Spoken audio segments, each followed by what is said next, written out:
What's up mga ka-lifestyle, magandang araw sa ating lahat. Welcome back again sa ating channel, Marky Lifestyle. So for today's video mga ka-lifestyle, meron akong i-share sa inyo na hindi magandang karanasan or nangyari sa akin kahapon. So sa mga hindi nakakaalam mga ka-lifestyle, yung Pay Later, Lazada Pay, Grab Pay, Revi Credit Card, Atomy, G-Credit, G-Gibbs, lahat po yan mga ka-lifestyle is pwede nyo pong i-trade yan, or let's say pwede nyong gawing pera or i-transfer sa GCash, or let's say yung points nyo nandiyan dyan sa mga binanggit ko is pwede nyong i-trade, no? Actually marami pong hindi nakakaalam nito, no? So meron pong mga trader na nagkalat, no, sa Facebook, napakarami po. So ako kahapon, actually itong taong to matagal ko nang kilala. Madalas ako nagpapa-convert dito nung kwarta ko, G-Credit at saka G-Gibbs, no? Every time na kailangan ko ng pera. So, kina-convert ko. So, ako binibigyan niya lang ako ng 15%, no? So, kahapon mga ka-lifestyle, medyo naging kampante lang po tayo, medyo kumpiyansa po tayo. Kasi kilala ko lang to, hindi talaga impersonal. Then, taga Bulacan po siya. And nagkakilala lang kami sa Facebook mga lifestyle. Actually, matagal na talaga ako nagpapa-convert sa kanya. Malaking pera na yung na-convert mula sa mga mga G-Gibbs at saka G-Credit ko. Then sa kwarta. So kahapon mga ka-lifestyle, yun yung pinakamasakit na nangyari sa akin, Pero hindi naman gaano kalaki actually. Pero para sa akin malaking bagay na rin yun. Hindi mo alam kung saan pupulutin yun. So may laman yung kwarta ko sa Home Credit. Sa mga hindi nakakaalam, itong kwarta ino-offer to ni Home Credit. Maliban sa cash loan, product loan, meron pong kwarta na 10,000 pesos, no? So yun, may offer sa akin na 10,000 pesos. Again, binayaran ko na rin naman yun.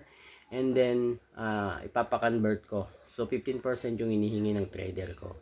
So ito na nga mga ka-lifestyle, hanggang ngayon hindi pa rin sinesend sa akin.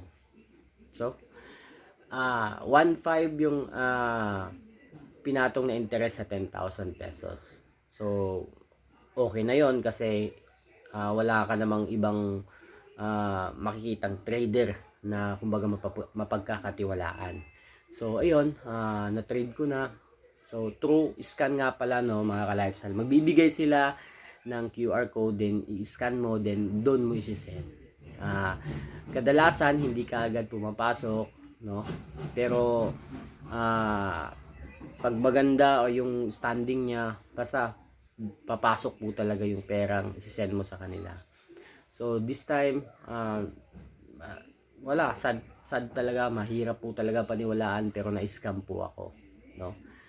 Na-scam po ako ng 10,000 pesos sa kwarta sa Home Credit. Yun po yung masakit mga ka-lifestyle, na akala mo talaga ang bilis lang talaga ng pangyayari. Ang bilis lang talaga ng pangyayari. So minessage ko siya, hindi ko na ma-message, hindi ko na rin ma-search yung name niya, naka-block na talaga ako totally. Hindi ko alam kung saan siya hindi ko alam kung saan pupunta, sa Bulacan, ang laki-laki ng Bulacan, and then wala, hindi ko na talaga siya totally ma-search, matawagan. Yun yung katotohanan.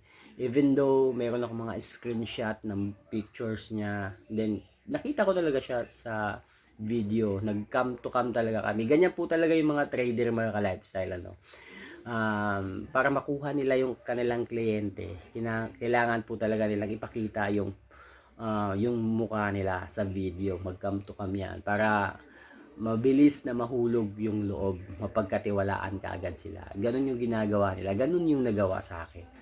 Again, makailang beses na ako nag-trade dito, hindi lang isang beses, pero this time na-scam po ako. Hindi ko alam kung anong kadahilanan bakit ginawa niya sa akin yon, pero malamang again, mag-ingat lang po kayo sa taong babanggitin ko para wala na pong maloko. Sa mga taga Bulacan, sa mga taga Bulacan, kay Bernard Palangka, mag-ingat po kayo sa taong to. Hindi ko na lang ipopost yung picture kasi baka makasuhan tayo whatsoever, So alam mo na yan, Bernard Palangka, Sana naman makonsensya ka, i-PM mo ako directly kasi yung perang sinend ko sa'yo, may paggagamitan po yun. Ano? I hope nanonood ka sa channel. Alam ko nanonood ka ng channel ko kasi na-share ko sa'yo yung channel ko. Alam ko.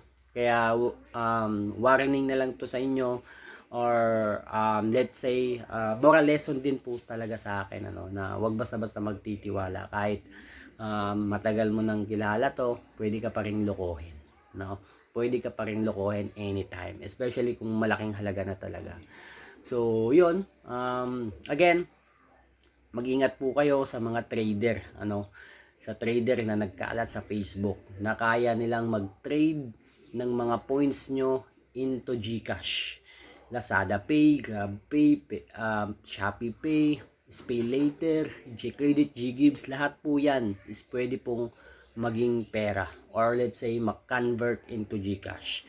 So again mga ka-lifestyle, ano, lahat po ng mga merong nabanggit ko na offer ng mga ganito ganyan, pwede pong i-convert yan, pero mag-ingat po kayo sa mga trader, no, na magpi-PM sa inyo. Mag-ingat po kayo, hindi po lahat mapagkakatiwalaan. Pwedeng ngayon lang, pero sa makalawa, sa susunod na araw, pwede na kayong lokohin yan, no? Especially pag malaking pera na po talaga yung involved.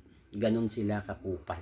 Ganun sila ka asama mga ka-lifestyle. And I know, hindi lang ako yung naloko ng taong to.